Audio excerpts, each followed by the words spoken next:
Congress returning to Washington for their final stretch of legislative days ahead of the August recess as lawmakers deal with the shock of the sudden passing of South Carolina Senator Lindsey Graham. Republicans are facing an uphill climb. Critical legislation to pass includes the NDAA, appropriations bills, the Save America Act, a potential third reconciliation bill. I want to bring in Texas Congresswoman Beth Van Duyne. She's also on the House Ways and Means Committee. And Congresswoman, you've got a lot on the docket, and, Washington is still in shock over the passing of Lindsey Graham, the senator from South Carolina. How do we move forward, especially with such a packed week on the Hill for both sides? Look, we're getting ready to go on recess in August, which I really hate to do if we've got all of these things on our plates. You're right. I mean, we just found out this news. Most of us just woke up to it yesterday morning about the passing of Senator Graham, who is just this larger-than-life figure, had so much influence, was such a tremendous leader in D.C. and around the world. And, yeah, he is going to leave a definite a big space to be filled. We are anxious that the South Carolina governor quickly appoints someone to lead in his stead while they're waiting for the next election. But we've got, as you mentioned, the National Defense Authorization Act. We have a Reconciliation 3.0 that we're going to try to be passing. There's a lot on our docket, and we are already facing some uphill battles. As you know, when we left last week or a week and a half ago, we were already facing some uphill battles. The president and a number of us want to see the Save America Act passed. We wish that we had 60 members of the Senate who wanted the same thing, considering it's an 80-20 issue. But we're going to be here this week fighting. And President Trump actually posted that obviously that with the passing of Senator Graham, that complicates Save America. But if you look at the calendar realistically here, what do you think you can really get done? I mean, is there one piece of legislation that you think we can get? I mean, there's really just 8 legislative days left for the House right now. Well, you've got to get the NDAA passed, but okay. I believe that we could also on Reconciliation 3.0. This is a plan that we've been coming together for a number of years. Definitely been working on it since last 4th of July, but it's got pieces and parts in it that were left on the table from the first reconciliation bill.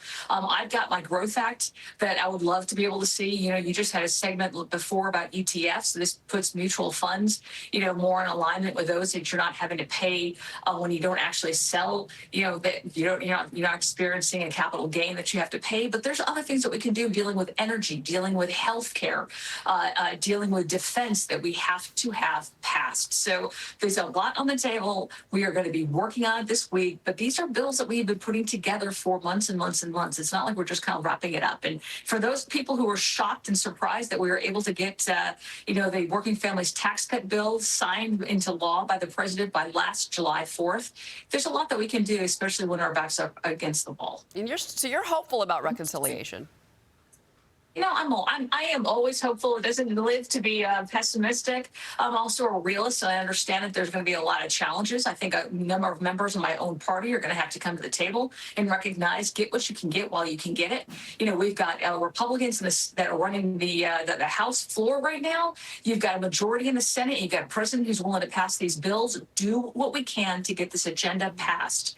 Nobody knows. There's the midterms are still up in the air. I am confident that Republicans with such a strong winning message for the American people are going to win. But the fact is that we've got time right now. We should take advantage of it and pass as many of these bills that we possibly can for the American people. It's going to be quite a week in Washington, a sad week, and also there's just so much on the docket for both the House and the Senate, Congresswoman. Republicans are going to be holding this convention ahead of the midterms next month.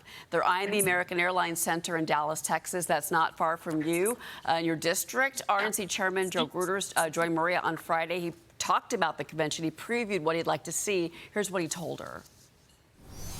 I'm so excited to have this first ever convention. The president, this was his idea. He deserves credit because in order to defy history, only 4 times in the last 150 years has the incumbent party been able to hold on to the majorities. We're going to do it this time by doing things differently. It starts with this midterm convention. We can highlight all the amazing things this president has done, all the issues, and obviously he's the best showman that's ever existed in politics in the Republican Party, and we're going to put him front and center. We'll be able to show the contrast between reasonableness and common sense rights and creating a path so every American could go out there and achieve the American dream, versus what the left is offering and these socialist policies that will literally destroy America from within. Congresswoman, the upcoming elections are crucial for the GOP. You've got slim majorities in both chambers. What do you hope to see come out of this convention? And the president's participation, to be clear. Yeah, no, I'm thrilled that he's going to be in Texas, and I think that makes a whole lot of sense to be able to have this convention in Dallas, in Texas. You know, the center of the country, but also the center of economic development and progress, as a state that has actually benefited so tremendously well from this administration. When you look at the secure borders, when you look at economic development in the investment, foreign investment that we've had in our country, our state has done tremendously well. And I think when you look at the contrast between the Democrats and the Republicans, which is exactly what's going to be highlighted at this convention, you look at what we could go back to: the open borders. We are prioritizing illegal immigrants, the amount of money, the $500 billion that we have seen that have been given away to people who should never be in our country. Looking at the waste, fraud, and abuse that this administration has been able to take control over, and how it's going to be able to prevent that in the future. If you're interested at all in healthcare and costs and skyrocketing inflation, then it's definitely the Republican agenda that you should get behind and support.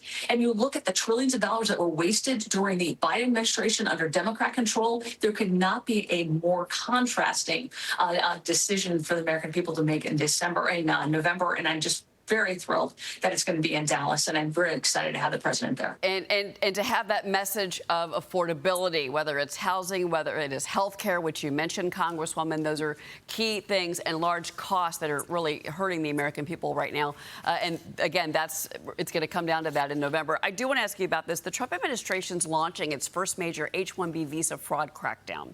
Department of Labor Inspector General Anthony D'Esposito joined Maria Wednesday to announce the investigation. Listen to what he told her. We are going to take an aggressive action, what we believe is probably the most aggressive action against foreign labor fraud by an inspector general of this administration. We've already started to issue dozens of subpoenas.